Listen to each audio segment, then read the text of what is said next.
Greetings, dear ones. I'm Kryon of Magnetic Service.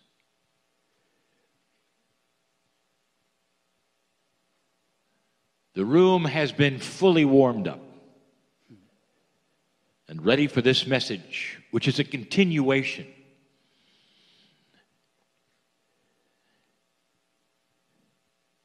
I want to remind you of something you are seeing already this week, and you're going to see more of it. That channeling requires the human psyche and the consciousness. A scientist who channels will have a completely different kind of a channel than a guru. And that is because the human is involved. The experience, the sight, the awakening, the time spent in meditation, all has an effect upon that which is the channeling. I want to speak of Pragit. I want you to know more about the man. Pragit is not the given name that he received at birth. It is a name that he received from a master of oneness. As a student, as one who sat at the feet of the master of oneness. That is where he got his name. Reflected within the channeling all day long has been the message that you can be one with everything. Did you hear it reflected in the channeling? You know, he even channeled a dragon. The oneness extends to everything. Consciousness is greater than 3 dimensions. And if you have a oneness, you are therefore in all dimensions at the same time. But there's more than that. Today's message, again, is a bit technical. And yet the explanation of oneness is something you need to hear. You need to hear it in a practical way, as well as the ways you've heard it all day long. I'm going to give you an exposure of several things, and I want you to pay attention. All of these things are currently or past happenings in that which you call India. Now, India would be the center of the teaching and the origin of oneness. Oneness was developed without a prophet. I want you to remember that as well. Number 1, there's a man who sits with folded legs, and he is one with everything. And what you see that is astonishing, perhaps, is that he's floating a little. He is actually suspending gravity. Some have called it levitation, and there's great laughter when you think of it, because this culture doesn't believe it. You might say, look, if we could know more about what he's doing, we could have anti-gravity. Dear ones, it's not anti-anything. If you questioned the guru, which you cannot at that moment because he is one with everything. If you could question, he would say, because I am one with everything, I am one with the elements, with the physics. I'm one with the rules that would predict in formulas how things work. And yet, if you're one with everything, the formulas are meaningless. You are the formulas. There is a oneness there that is beyond anything that you can possibly imagine. And he's floating. He is one with the physics of the planet. And you might say he is therefore able to do whatever he chooses. Is that real? Number two, there's a man in a tree. And he's been there for some time. And the interesting thing about the man in the tree is that he is also cross-legged. He's balancing seemingly on a branch. But the interesting thing about the man is that he's been there for about a year. And he doesn't move.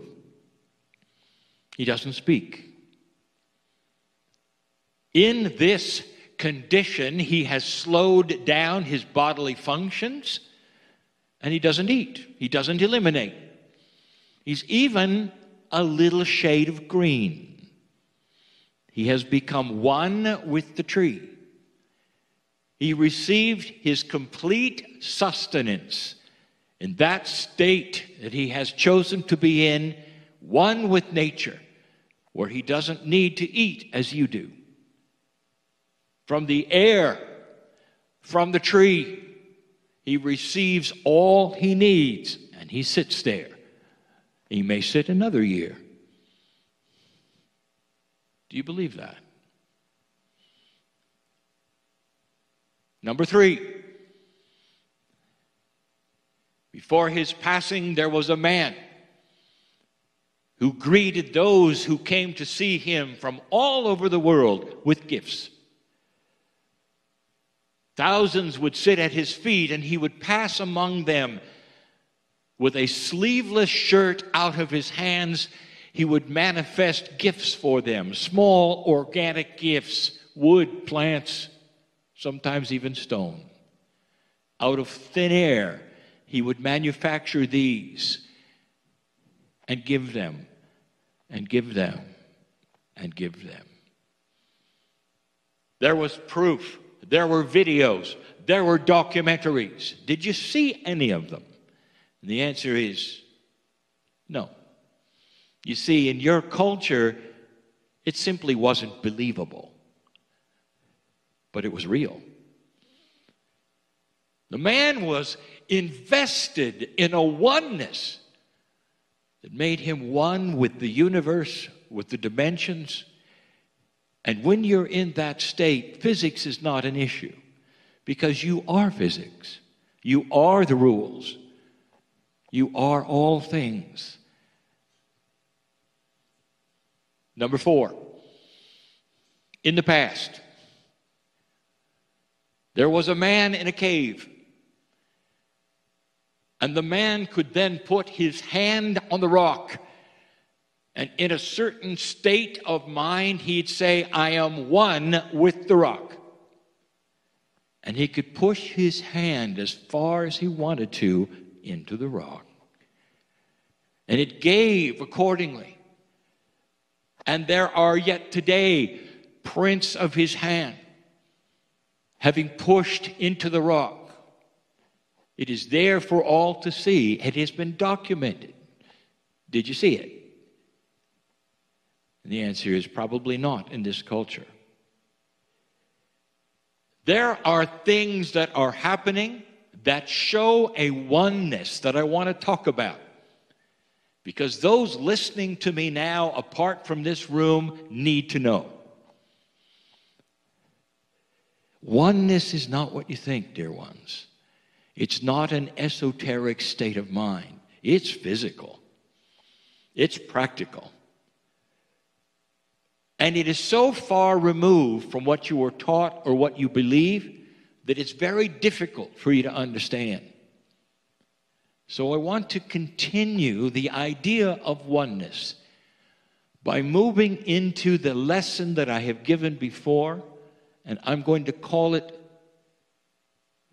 Soul Sharing Revisited. Because this is the absolute oneness I speak of. This is the engine of oneness. Let's look at something logically. Do you believe you have a soul? And most would say yes. And what is the soul? If you could define it, what is it? And most would say, well, it is not actually part of a three-dimensional being. It somehow bridges the gap of dimensionality, and yet we have it. That's what a human would say. So they would admit that perhaps it's outside of your perception of what you think is real, but it's yours, and you have it. The next thing you would say is, do you believe that that soul is connected to what you might say is the other side of the veil in any way?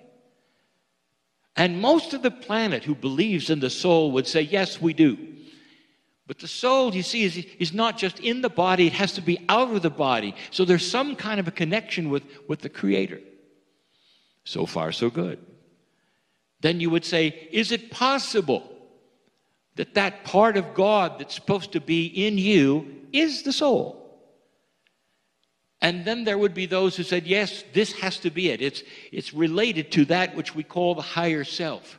It's a beautiful energy, and it resides in all human beings. And here's where it gets good. Because most humans will then draw a line, a demarcation of thinking. And it goes like this. They would say, the soul belongs to me. And it's singular. And we don't understand it, but it's always with me. And then when I die, it goes someplace else and it comes back. And when I die, it goes someplace else and it comes back. It's always one thing. And where this falls short in logic is this. If it is a part of creation, it's a part of what you call God. You have no problems at all with having 1 billion people talk to God at the same time. All can be heard at the same time. Now, that is a multidimensional aspect, and you believe it. And yet, when it gets to your soul, you draw a line. And you say, no, that's not possible, you see, with my soul, because it belongs to me, and I'm in 3D. Not understanding that if you are a piece of creation, the oneness that we speak of, the 1 billion people who can all be heard at the same time, is in you. That is part of your existence. But because you're in 3 dimensions, because of the training, perhaps, that you have had, that is spiritual, you draw a line and you say, well, that cannot be me, and that would not be me. And dear ones, I tell you today, your soul is part of a meshwork, a pattern that belongs to everything. Soul sharing is the most difficult thing we have ever presented. The thing to speak of is so bizarre to most. If it's your soul, how can it be in everything? How can God listen to 1 billion prayers? You can't answer that in 3 dimensions. There is no logic on paper or even in your mind that can conceive of this. Your soul is everywhere. Is it yours or is it everyone else's? Yes. Of course it's yours. It's yours in the oneness of the universe, which is also yours. This is not explainable. It belongs to you so fully, and it belongs to your children, and it belongs to your parents. It belongs to the trees. It belongs to the planet. It belongs to physics. It's in every single dimension. It belongs to the little people and the dragons and the mythology and all of the multidimensional places that may have existed. It belongs to the stars and those who command the stars. That's who you are. And so when you talk about oneness, it's a time for you to contemplate the practicality. Is it possible that you can be one with that which is around you so completely that humanity itself is part of you? You start to see, do you not, some of the masters who emulated the oneness, and you start to see while flowers grew where they walked and animals followed them, you start to understand that there was so much more there. And what they were trying to tell you is that it's that way for you too. You are not isolated. In an older energy, isolation was protection. In a linear fashion, communities, cultures would surround themselves and compete for resources. The development of war, all of these things were because there were singularities here and there. A oneness did not exist. Now you start to understand that the oneness is the answer to peace on earth. Oneness is the answer to peace in your soul. Oneness is the answer to you controlling your chemistry. Oneness is yours. That's soul sharing. That means that a multidimensional human being sits in chairs in front of me. There is no limit to what you can accomplish and what you can do in this realization. More than esoteric. Practical to the max. You'll live longer. If you start to understand, you're everywhere. You're beautiful. There's a lot of talk about love and compassion. If I told you that love was more than a feeling or an emotion, love actually is physics. You can feel it. And you know it. When two people fall in love, they go a little crazy. That's physics. I want you to claim it today. Here's what I want you to claim. You could say, I accept things I don't understand that are beyond that which I've ever been told. Not only am I magnificent, but inside me is the ability to be one with so much of what I never thought I could be with. I can be one with healing. I can be one with the chemistry. I can be one with physics. And because of that, I'm a master. And mastery means that I know myself. I know others. I know love. I know compassion. And others will see in me that which is the oneness of all things. That's why you came. To hear some of these things, to know more about them, to understand what you may have experienced today. For the teacher of Pragit speaks of the oneness of all things. That is the thrust. That is what he has learned. That is his name. And now you know. And now you know. Think of these things, not esoterically, but as practical. And so it is.